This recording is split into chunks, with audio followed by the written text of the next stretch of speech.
And I'm back with a reply video. I wanted to address Joerg Sprave one more time after upon being able to see the video more thoroughly. The other day when I made a reply back about it and realizing that he'd called it a draw, I didn't actually get to see the whole video in depth. I got to kind of jump through it and see the results and end quickly. Upon watching the video, I was, yes, impressed that the blade didn't go much deeper. I thought it would go clear through the mail. His padding, which used a towel, which is fine. He used several layers of it. And his target. But it went into the shield and didn't quite go much deeper than that. It's barely poked out of the back. So as me throwing it and going into my shield, I'd say about almost through. It was very close. I don't know if there was a difference in mail or materials, or that looked like it shot extremely powerful, but I would say if he wants to call it a draw and say that I threw it, it was much easier for me to do it. He had to set up the machine and so on to launch it, and it's hard to move around, and it's not a good weapon at the long range because it starts to flip and so on. I understand. So yeah, I would say that it became a draw, and I thank him once again for the challenge, for accepting it. Thank you again, Joerg Sprave. We're playing your game. The entire family is, everyone, even the Viking Kids are playing the Slingshots versus Zombies. Even I got addicted to it. It's a really good game. And thank you once again for your reply, and I think it was an excellent challenge. Maybe we could do another one in the future. But anyway, I've got a request from Michael Gernazek. I hope I pronounced your name right, Gernazek. And he wanted to see half sorting on the center boss, I'm assuming. And I've got the same sword, and what we're going to try to do is grip the sword and see if that gives more stiffness to the blade, and using the whole body, if I can generate more energy and actually get into this center boss. But one of the things about half sorting, you don't have to wear a glove. There's different ways of holding it. Even if you grip the blade tightly, as long as the hand doesn't slip up the blade, it won't cut you because the blade doesn't cut that way. I can sit here and pretty much hit myself with it. If it doesn't slide, it's not going to cut into my cloth or anything. In the future, I plan on using this sword here. This sword's been modified to make it slightly shorter.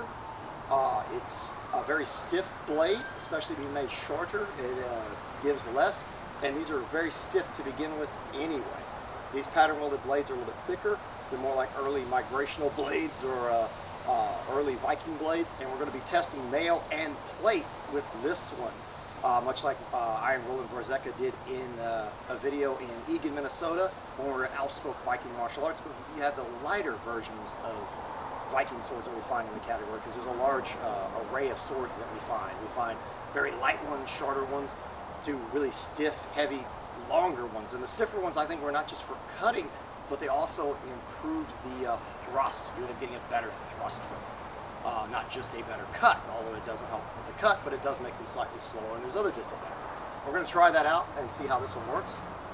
Both these swords are extremely sharp.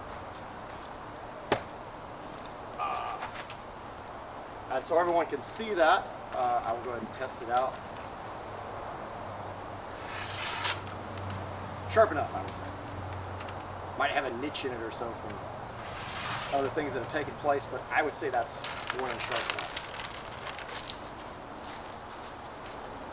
Go ahead and get going here. I'll start off, no glove or anything, and I'm going to try to thrust into the center boss.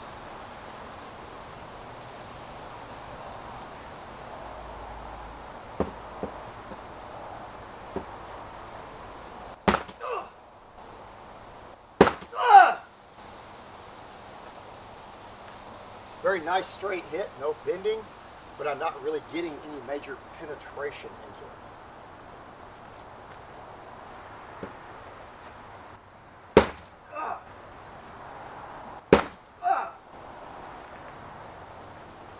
We're getting little dimples. They're approximately like the ones we got with the thrust, just thrusting straight out. No, I'm not cut or anything like that, but I hate half sorting without a glove, because most of the time this was done in plate armor, and you would at least have a linen glove under your gauntlet, meaning you could grip the blade just by the blade, and as long as the blade wasn't oily or anything and your hand wouldn't slip, you wouldn't get cut. But obviously I'm not getting that good of penetration with it. I might try a glove with it later.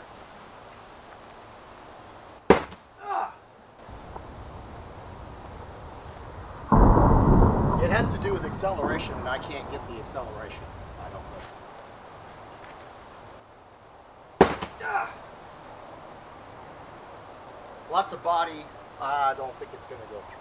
Assess our damage here. Let's look at what we originally did in our reply video. This was a reverse thrust, is what I would consider, from behind a shield, where the sword's actually kind of thrown underarm. It's not a full throw coming up like you do with a Roman sword in a more club-like, or a grip, kind of like what people call a club grip, where you're holding it like this, where it's solid, coming up. It's more of a thrust where you can reach out to get your opponent. And we've got holes actually into the steel. These were both that type of thrust. The one that was so impressive that everyone, including I, was in shock and awe over, was the throw into this gauge of metal. This metal is 16 gauge. It's modern steel, but that would be very much equivalent to iron material, because wrought iron is very similar to modern mild steel. This is mild steel, hadn't been hardened, just hammered out into shape. Then we have our ice pick, or rondel or dagger style grip, which is from this kind of position with a hand like this, coming in, throwing it into the target, but without actually throwing it like we saw in the gladiatoria. And I was able to produce that type of penetration with that type of thrust, which is, whether believe it or not, is similar to this one here. A little bit more power, and we could have had that. But it does show the throw, throwing with the entire body and accelerating the sword to maximum acceleration before it actually flies and hits the target, did the most damage. As we've seen in lots of videos, throwing a pole arm, even a spear, javelins, does the most damage, more than you thrusting with your own hand. Actually, we got the best penetration for the overrun throwing slide. Not something I would have expected. Still quite impressive. Let's go ahead and try a throw on that in a second. Ah! It's a full out throw. And this was our overarm slide throw. This is the full out throw. It's a hair more penetration. We actually got into the gambeson, and it dented the armor in quite a bit, so I mean, you might have actually made the guy bleed. Maybe, depending on where it's against his chest. This is actually a wide one. This is actually back plate. I didn't use the chest plate because the chest plate just doesn't have angles to even try to hit it as easily, so that is a good point on armor though. This is mostly just to test the quality of the armor, the actual metal plate, if you hit a dead center hit. It is quite wider and a little more damaging than the actual throwing slide, but the throwing slide's pretty dang close. It actually outdid the pool cueing in this method.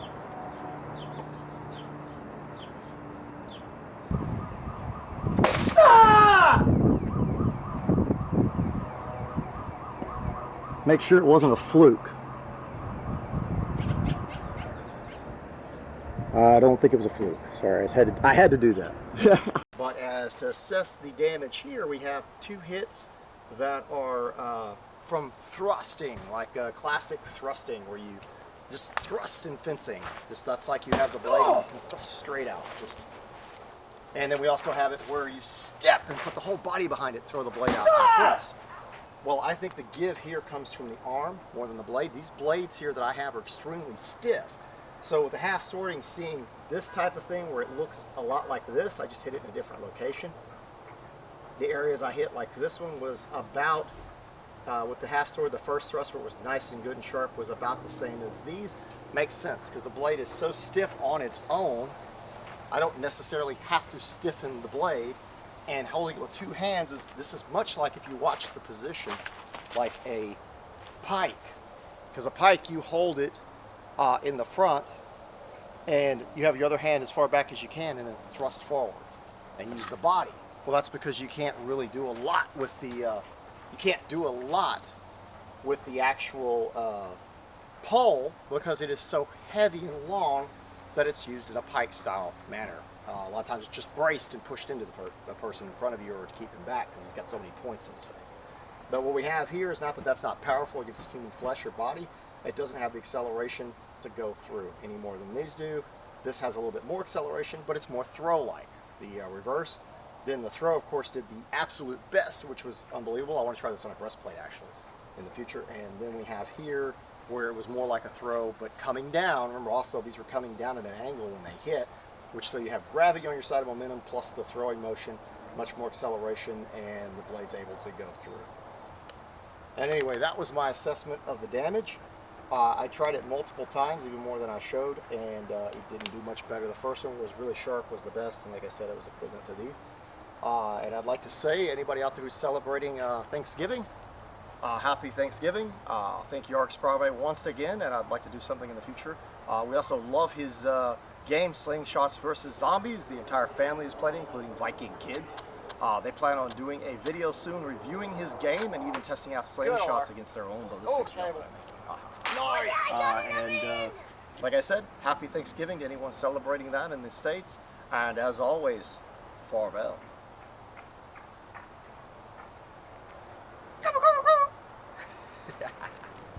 Set up, and the reason a pikeman would hold it this way is because of the weight of the pole arm. But this is using all the arms in the body to thrust. That's why this arm's all the way in and this one's all the way back. So I'm going to use my body weight and everything and try to see if I can cut these rifles through. That's me putting my body into it and everything. And that's from a pike style or two-handed thrust style without a slide. We're getting these. The one with the slide we're getting a little better. And then the actual throw was the deepest. So if you're out there Scalagrim and people told you not to throw spears in combat in close range, it did that. The overarm throwing slide, which is akin to the throw, that's why I call it a throwing slide and make sure I throw that part in there. It's a throwing motion. Did that, which is very close to this. And everything else was just a little less lackluster. All this stuff would hurt. I wouldn't want to get hit that way. And our viewer that requests seeing this had a good point. This would protect you.